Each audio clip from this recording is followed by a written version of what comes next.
အားလုံးမင်္ဂလာပါကျွန်တော်လင်းထက်ကိုပါဗီဒီဘိန်းနဲ့ပတ်သက်တဲ့နည်းပညာတွေကိုအနှဲငယ်မျှဝေပေးနေတဲ့လူတစ်ယောက်ပဲဖြစ်ပါတယ်အဲ့တော့ကျွန်တော်ဒီ comment ပိုင်ရှင်နေမိထားတာလေးကိုကျွန်တော်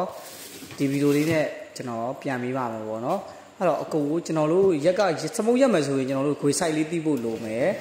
ကိုရက်မဲ့ဟာလေးနဲ့စမုတ် site လေးလည်းတီးဖို့လိုမယ်ပေါ့နော်အဲ့တော့ကျွန်တော်အလွယ်ကူဆုံးနဲ့အရှင်းဆုံးဖြစ်အောင်လို့ဒီရိုးရိုးဝတ်တကွေလေးကိုကျွန်တော်ရှေ့မှာယူထားရတယ်ပေါ့နော်ဒီကောင်လေးက2913ကိုပါဟက်ကတော့ရိုးရိုးဟက်ပါအဲ့တော့စမုတ်ကတော့998စမုတ်ပါအဲ့တော့6ပင်ကောင်းကောက်ရပါတယ်အဲ့တော့မင်္ဂလာပါအကိုတဲ့စပိန်စမုတ်ရက်တာလေးပြပြီးပါလားဆိုတော့အကိုကြီးကျွန်တော်တတိလေးစားနဲ့ကျွန်တော်ပြပြီးပါမယ်ကျွန်တော်မားပါဝိုင်းနဲ့ကျွန်တော်ခွင့်လုပ်ပြီးပါပေါ့နော်ကိုကြီးဒါ2913ကိုလို့ခေါ်ပါတယ်ဒါရိုးရိုးဟက်လို့ခေါ်ပါတယ်အရှိဟက်ပေါ့နော်အဲ့တော့သူ့ရက်ကလည်းစမုတ်က998 6ပင်ကောက်ပါအဲ့တော့ကျွန်တော်တို့ကဒီဂိုးဒီပွေမှာဆိုရင်ကျွန်တော်တို့ကအများအပြည့်တော့36ပေါက်ပါတယ်ပေါ့နော်တစ်ဖက်ကို18ပေါက်ပါတယ်အဲ့တော့ဒီဘက်ခြမ်းက18ပေါက်ကကျွန်တော်တို့ဂွေမှာဒီဘက်အချမ်းမှာ18ပေါက်ရှိရပေါ့နော်အဲ့တော့ဒီဘက်ခြမ်းရဲ့18ပေါက်တယ်ဒီဘက်ဂွေမှာ18ပေါက်ရှိရအဲ့တော့ကျွန်တော်တို့ဒီမှာဂွေကိုလှည့်မယ်လှည့်ပြီးကြည့်လိုက်မယ်ဆိုရင်ကျွန်တော်ခွဲလို့ရတယ်အဲ့တော့ကျွန်တော်တို့ခွဲမယ်ဆိုရင်ဒီမှာကြည့်ပေါ့နော်ဒီကောင်ကအလဲစင်တာမဟုတ်ဘူးနဲ့ဒီဘက်နေနဲ့ကတ်နေရဆိုဒါဒီဘက်ခြမ်းစမုတ်ပါ18ပေါက်စီပေါ့နော်အဲ့တော့ကျွန်တော်တို့က2ပင်ကောက်လေး4ပင်ကောက်လေး6ပင်ကောက်လေး10ပင်ကောက်လေးဘယ်လိုခေါ်လာလဲဆိုရင်ကျွန်တော်အလွယ်ကူဆုံးနဲ့ဒီဗီဒီယိုလေးတစ်ပုဒ်တည်းမှာပဲပြီးသွားအောင်ကျွန်တော်ပြောပေးမယ်နည်းနည်းတော့မြန်မယ်ပေါ့နော်ဗီဒီယိုလေးက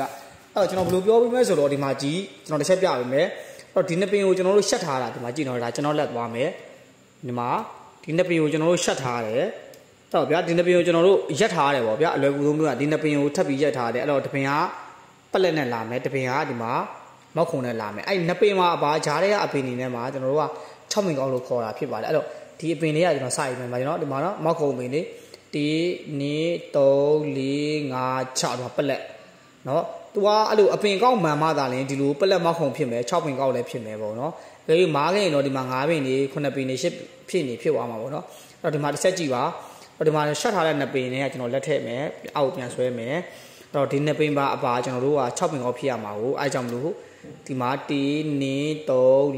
5 6ဟုတ်ပြီနော်အဲ့တော့ပြီးအဲ့ဒါ2ပင်ကိုကျွန်တော်တို့ကဒီပလက်ဖက်က